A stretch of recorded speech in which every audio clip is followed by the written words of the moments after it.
¿Qué tal? Mi nombre es Héctor de León y este es un video sobre inyección de dependencias en JavaScript. Si es primera vez que escuchas inyección de dependencias, quizás porque no has escuchado sobre patrones de diseño. Y si no has escuchado sobre patrones de diseño, es muy sencillo. Un patrón de diseño es una forma de hacer algo, una solución que ya ha sido implementada y funciona. La inyección de dependencia es un patrón de diseño que tiene como objetivo resolver una parte del principio SOLID que se llama principio de inversión de dependencia. Se escucha mucho trabalenguas, pero prácticamente es la parte que te hace depender de abstracciones y no de implementaciones. Y si eres nuevo en programación te sonará muy raro, pero prácticamente imaginarte lo siguiente. Tienes un objeto que se llama cantinero. Tienes otro objeto que se llama cerveza.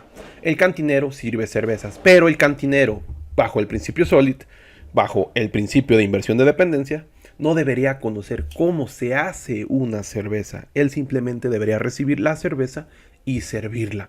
Eso es el mundo real. En las buenas prácticas también esto es prácticamente eso, y la inyección de dependencia viene a resolver eso. Es muy sencillo, vas a ver que es muy sencillo. Recordar nada más algo, la inyección de dependencia funciona con otros patrones de diseño que se relaciona para poder tener un buen control de estos objetos que se van creando. Ahorita vamos a ver inyección de dependencia rapidísimo. El ejemplo este del cantinero, vamos a verlo rapidísimo. Tenemos una clase para crear objetos en JavaScript llamada cerveza. Esta clase tiene un constructor que recibe un nombre y el alcohol o alcohol.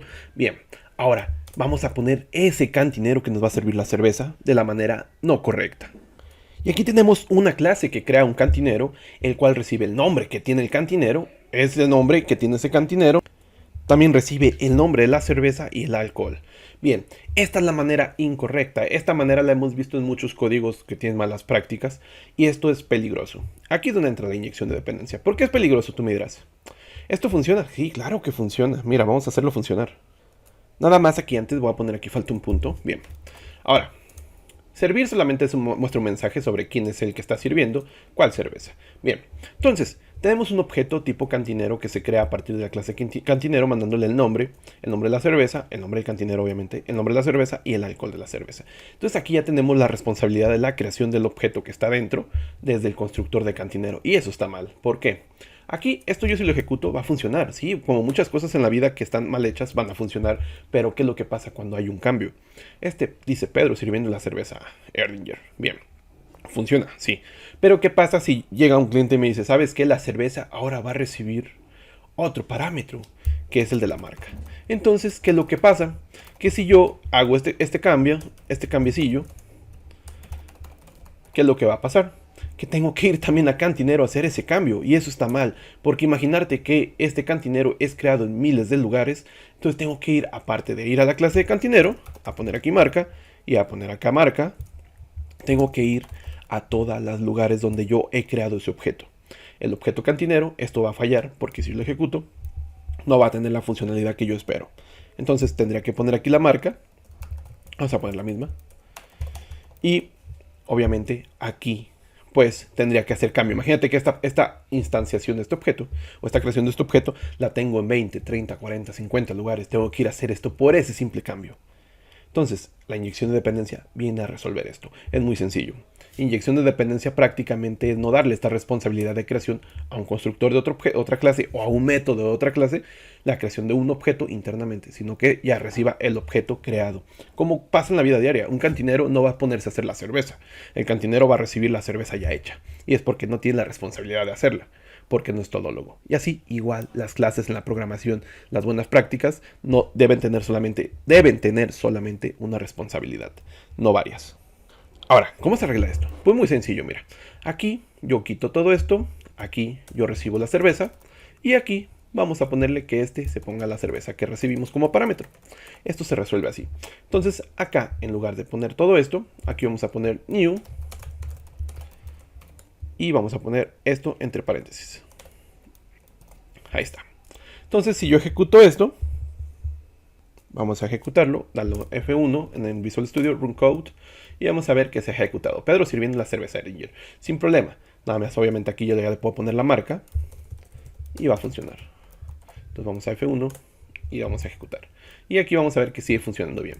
Bien, entonces, esto sí, pero tú me dirás, oye, cabezoncillo, ¿por qué es lo mismo esto? Si tú estás creando el objeto aquí, tendría que ir a todas las partes y cambia un parámetro.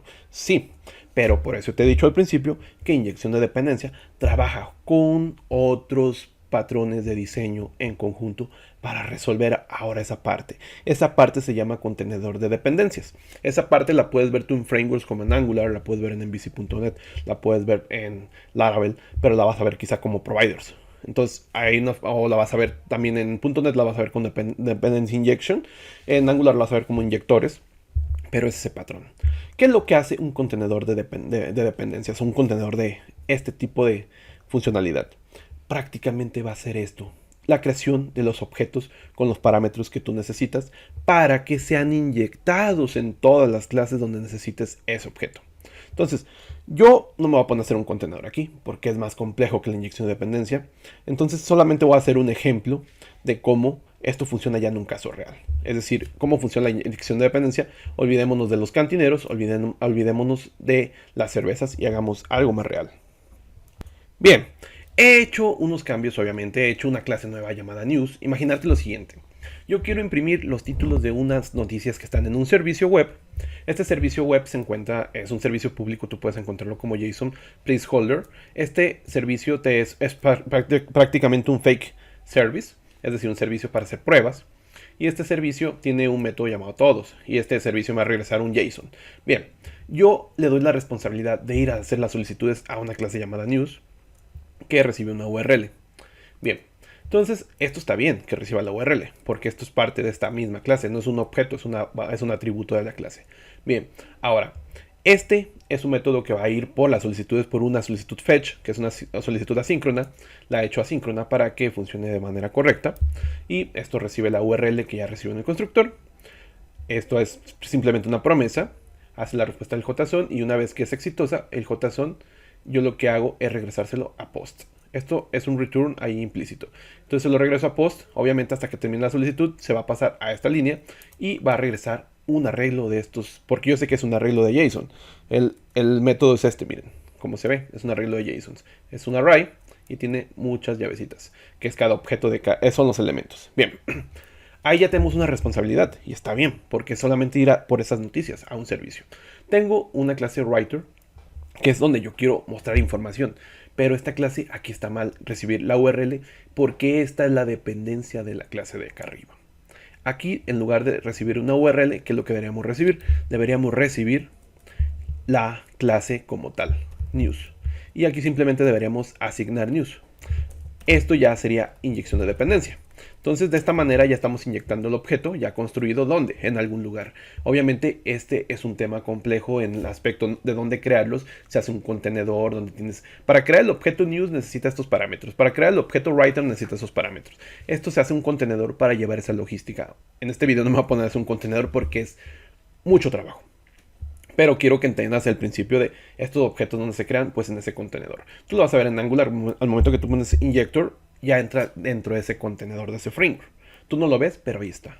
Bien, tenemos un método async para mostrar la información, y la responsabilidad de show no es ir a por las noticias, es solicitar a quien va por las noticias, y su responsabilidad ¿cuál es? Solamente mostrar los titles o los títulos. Entonces, esto yo lo ejecuto acá en el navegador, y a ver, aquí falló algo. Sí ha fallado porque aquí no he puesto el objeto news. Y vamos, porque aquí tenía el ejemplo sin crear el objeto aquí. Igual este news, imaginarte que todo esto lo hace el contenedor. Vamos a quitar esto. Vamos a poner aquí ese news. Vamos a crearlo fuera de la clase, que esto es código que está fuera. De news. Ahí está. Entonces esto ya creamos el objeto fuera de esa clase. Creamos el objeto, recibe la URL y esto ya se manda como objeto. Bien, entonces vamos acá, vamos a la consola. Y aquí ya vemos que se ha hecho la responsabilidad de imprimirlos y de ir por las noticias. Entonces, si a mí me dicen, imaginarte que esta creación de este objeto que está aquí, news, la hace un contenedor, tú simplemente lo registras tus objetos que quieres que se manejen como inyección de dependencia en un framework.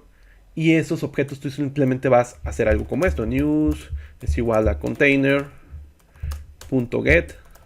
Dame el label que tenga news. Y esto ya te va a regresar prácticamente esta implementación. Entonces ya tú, si vas a un lugar, vas a tener un nuevo cambio en esta clase news. Ya en el container simplemente le das la nueva especificación. Eso lo vas a ver directamente en los frameworks. Entonces aquí yo, por ejemplo, tenemos un cambio. Este parámetro, vamos a ponerlo aquí, que supongamos que va a tener un nuevo parámetro que va a recibir un ID. Y entonces ya solamente iríamos al container, a la especificación de nuestro objeto, imaginar que esto está dentro de un container y simplemente ahí cambiaremos esa parte. Cambiaremos, digamos, 1, no sé, 2, no sé, un parámetro. Y ya solamente vamos a un lugar a cambiarlo. Aquí ya recibe el objeto y esto lo ejecutamos. Y vamos a ver, aquí nos dio un error porque ahora, como estoy mandando un parámetro, el servicio ya no me regresa un parámetro, ya no me regresa un array. Lo que me regresa es un elemento. Entonces, como yo estoy esperando un array para hacer el for each va a fallar. Este for each va a fallar porque ya no es un array. Entonces, esto lo comentamos así. Vamos a poner console.log. Y de esta manera, obviamente ya no son posts, pero si le bajar el nombre, ya solamente va a ir por 1. Aquí lo ejecutamos y vamos a ver que ya solamente trae 1. Entonces, inyección de dependencia sirve para quitar la responsabilidad de creación de creación de objetos dentro de otros objetos, dándolos inyectados de esta manera.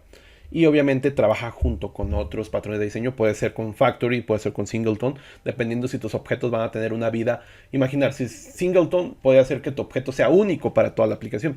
Un Factory podrías trabajar sobre objetos transistores, transaccionarios. Es decir, un objeto que simplemente va a tener su vida en su ejecución y se acabó. Entonces, dependiendo del objeto, vas a utilizar un patrón de diseño creacional para este. Pero ese es otro tema. Solamente recordarte que esta creación la va a tener un container para que tú solamente, si tienes un cambio en esta creación, vayas al container y la cambies solamente en un lugar. Entonces, ya regularmente tú en tus frameworks la inyección de dependencia la vas a tener ya en los constructores de tus clases. Mágicamente se va a poner ahí, pero esto lo hace un container. Espero que te haya quedado claro que la inyección de dependencia es esta práctica, este patrón de diseño que hace que tu objeto se le inyecte otro objeto para que el objeto padre no tenga la responsabilidad de crear el segundo objeto, el hijo. Simplemente acuérdate, el cantinero no tiene por qué saber cómo se hace una cerveza, pero sí servirla. Mi nombre es Héctor de León. Si te gustó el video y quieres que haga estos ejemplos en TypeScript o en Angular o en MVC.net, ya hay algunos ahí en el canal. Pero si quieres sobre todo que lo haga en TypeScript, a capela, sin framework, pues darle me gusta. Y si llegamos a unos 300, lo hacemos. Adiós.